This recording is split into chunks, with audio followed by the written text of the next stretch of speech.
Assalamu alaikum dear students, I am Naveed Ahmed. I am here to teach you biology for grade 12. We were discussing chapter number 26 and today's our topic of discussion is desert ecosystem. Student, आप जानते हैं कि desert हम सहरा को कहते हैं. सहरा कहाँ कहाँ पे पाए जाते हैं, उनका नाम क्या है, किस तरह से कैसे लोकेटेड हैं, एनिमल्स किस तरह के होते हैं, प्लांट्स किस तरह के हैं, हम ह्यूमन एक्टिविटी किस तरह से डेजर्ट इकोसिस्टम को इम्पैक्ट कर रही है, उसको चेंज कर रही है, इफेक्टिव है, इन तमाम को अंडरस्टैंड करने के लिए चलते हैं लाइट बोर्ड की तरफ. Students, we are going to discuss desert ecosystem. अब ये बात तो आप जानते हैं कि खुश्की में रहने वाले जितने भी ऑर्गेनिजम्स हैं, ट्रस्टियल एनवायरनमेंट आप कह सकते हैं, एक्सट्रीम वाटर डेफिशिएंसी जिसमें होती है, वो कौन सा है? डेजर्ट इकोसिस्टम है.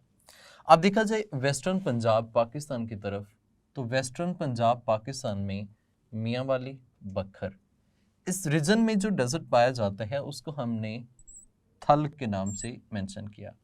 Very very important MCQ. और सेम एज इट इज़ हम यहाँ पे एक और डिस्कस करते हैं कि सिंध में जो डेजर्ट इकोसिस्टम पाया जाता है उसे हम थर के नाम से मेंशन करते हैं. तो this is also very very important MCQ. ये भी बहुत इंपॉर्टेंट एमसीक्यू कंसिडर किया जाता है. तो स्टूडेंट, ये शॉर्ट क्वेश्चन भी है, थर और थल में डिफरेंस क्या है. मैक्सिमम पास्ट पेपर में इसी में से क्वेश्चन आया हुआ है.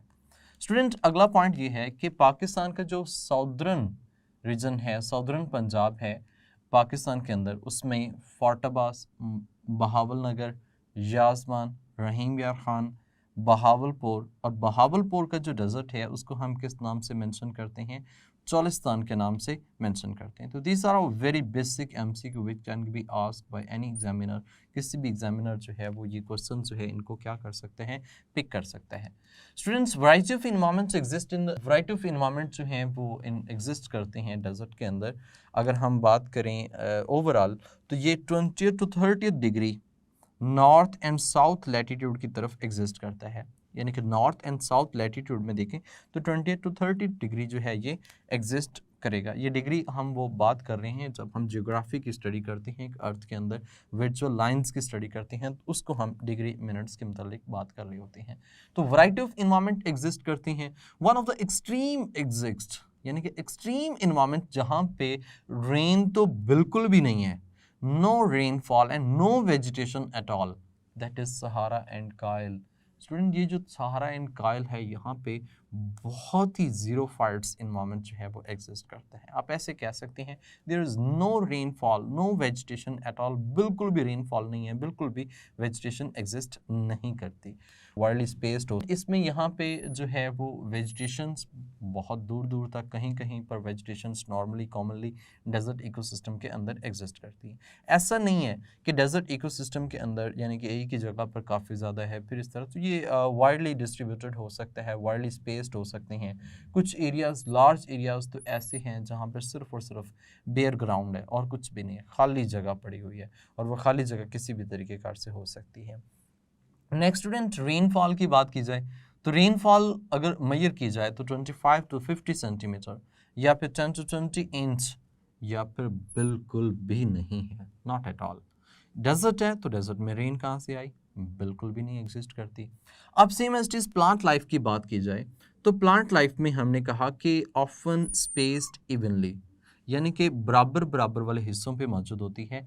एज इफ प्लांट, यानी कि अगर हम खुद से प्लान करके अपने बाय हैंड प्लांट्स को ग्रो करवाते हैं तो एक ख़ास डिस्टेंस पर ग्रो करवाते हैं. तो इस तरह से हम कह सकते हैं कि इवनली एज इफ प्लांट, अगर हम खुद से बाय हैंड उसको प्लांटेज करते हैं तो वो इक्वली जो हैं उसमें क्या होते हैं? डिस्ट्रीब्यूटेड होते हैं. ऐसा नहीं है कि हम एक ही जगह पे सारे लगा देते हैं, बल्कि उसको डिस्टेंस डिस्टेंस के साथ में हम उसको लगाते हैं. प्लांट्स की बात की जाए तो पेरिनियल प्लांट्स होते हैं. पेरिनियल प्लांट्स का मतलब यू नो दैट एवरग्रीन. यहाँ पे कैक्टस और बुशेस, यानी कि वो जो झाड़ियाँ सी होती हैं वो एग्जिस्ट करती हैं. शैलो रूट सिस्टम मौजूद है. शैलो रूट सिस्टम का मतलब ये है कि सरफेस पर बहुत ज़्यादा रूट्स होंगी, as well as these are also deep, और बहुत ज़्यादा रूट्स जो हैं वो ग्रो करेंगी.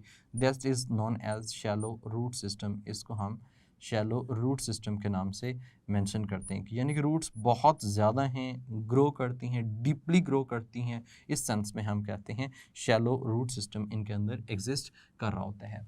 स्टूडेंट्स, इनकी अडेप्टेशंस देखी जाएं तो these adaptations as like we can say कि ये सारे प्लांट्स जो हैं दीज आर ज़ीरोफाइट्स, ये ज़ीरोफाइट्स हैं। ज़ीरोफाइट्स यानी कि जो टर्स्टियल इन्वायरमेंट में खुश्की पर रहने वाले प्लांट्स होते हैं, उनकी अडेप्टेशंस की बात की जाती है। तो ये जो स्टूडेंट्स हमने बात की है अडेप्टेशंस की, तो इसके अंदर कौन कौन से शामिल हैं? वाटरप्रूफ वैक्सी कोटिंग होती है, मतलब कि इसका पर्पस क्या है कि वाटरप्रूफ का पर्पस ये है कि वाटर की इवेपोरेशन को क्या करना होता है, प्रिवेंट करना होता है। ये वाटर स्टोर ऑर्गन्स भी रखते हैं, या फिर हम इनके लीव्स की बात करें तो थिक लीव्स होते हैं, लीव्स मोटे मोटे होते हैं, या फिर सकुलेंटिक ऑर्गन या फिर ऐसा स्ट्रक्चर कह सकते हैं जो वाटर को एब्जॉर्ब कर लेते हैं।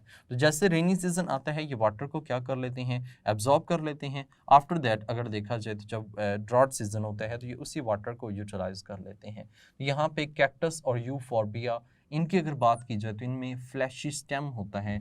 ये कैक्टस और यूफॉर्बिया इसके एग्जांपल्स हैं जो यहाँ पे एग्जिस्ट करते हैं। तो इनके अंदर फ्लैशी स्टेम होता है, तो ये फ्लैशी स्टेम के अंदर वाटर को क्या कर लेते हैं, स्टोर कर लेते हैं।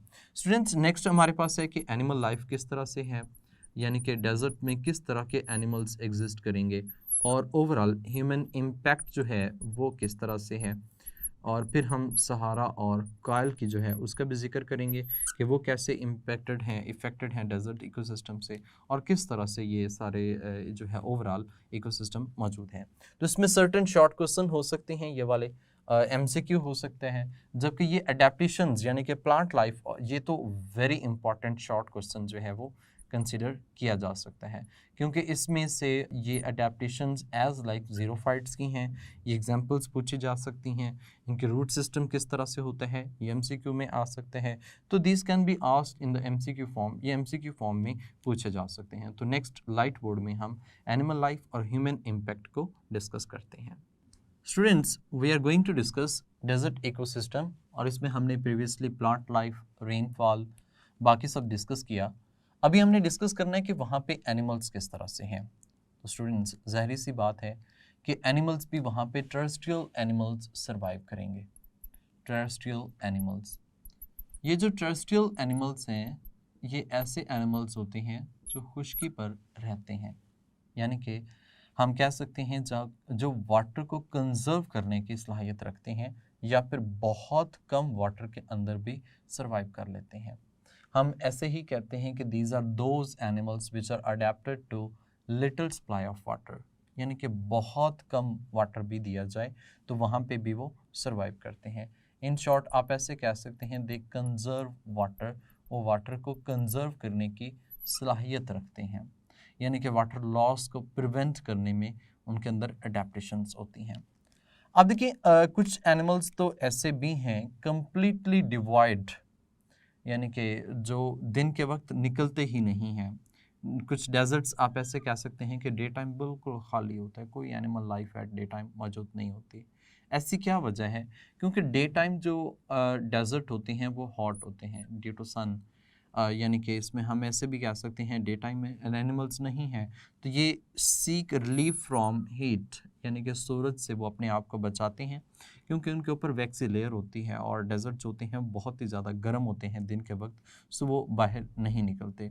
रात के वक्त बाहर निकलते हैं, सो रात के वक्त जब वो बाहर निकलते हैं तो अपनी फूड जितनी भी है वो खाते हैं, इसमें कूल डाउन हो जाता है डेजर्ट रात के वक्त। इसमें एग्जांपल्स हमारे पास हॉर्न लिजर्ड की है, स्नेक, अदर रेप्टाइल्स शामिल हैं, मैमल्स हैं जैसे कि कैंगरू, रैट, बर्ड्स जैसे कि ब्रोइंग ऑल्स, ये सारे शामिल हैं।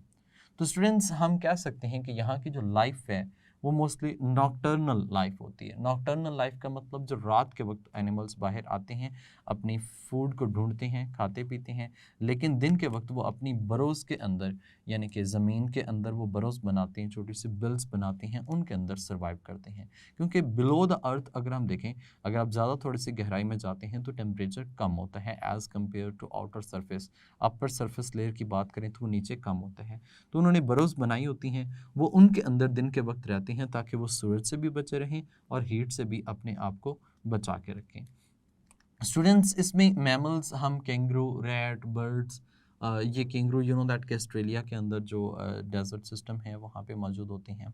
और वैसे कैंगरू रैट की बात की जाए तो ये टर्स्ट्रियल एनिमल होता है। कैंगरू रैट छोटा सा माइस लाइक ऑर्गेनिज्म होता है जो बिल्कुल भी पानी सारी ज़िंदगी नहीं पीता। और स्मॉलर एनिमल्स हम उन्हें कहते हैं। तो ये स्मॉलर एनिमल्स में हम ऐसे भी कहते हैं without ever drinking water at all, जो पूरी ज़िंदगी जो है वो पानी नहीं पीते। तो ऐसे एनिमल्स की एग्जांपल मैंने आपको बताई कि कैंगरू रैट है।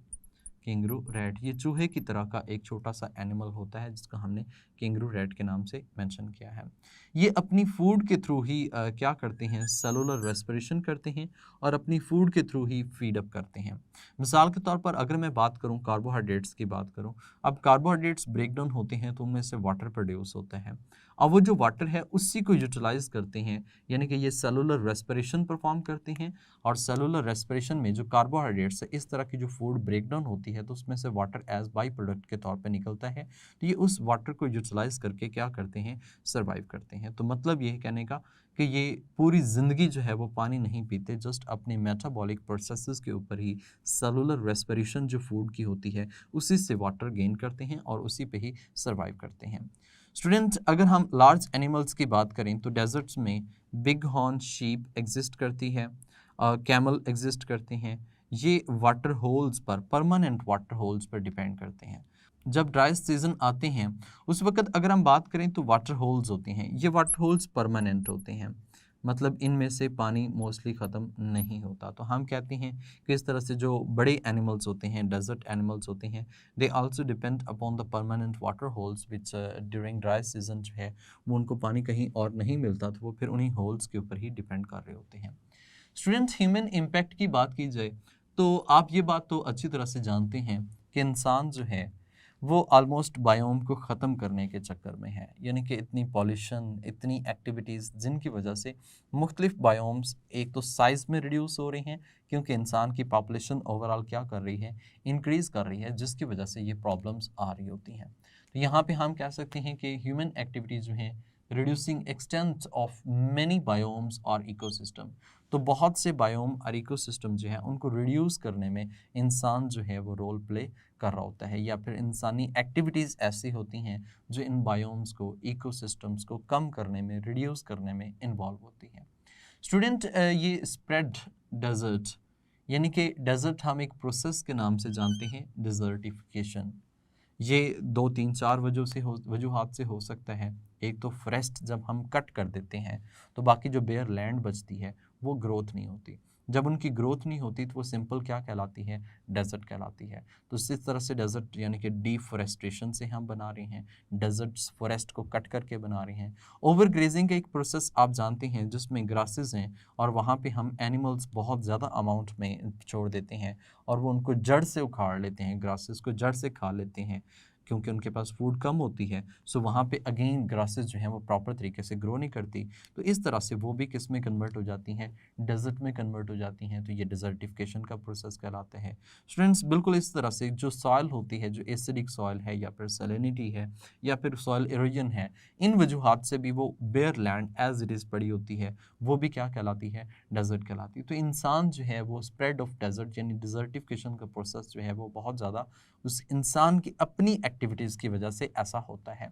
स्टूडेंट यहाँ पे कहा जाए ड्रामेटिक एग्जाम्पल जो है वो हमारे पास साहिल की एग्जाम्पल है।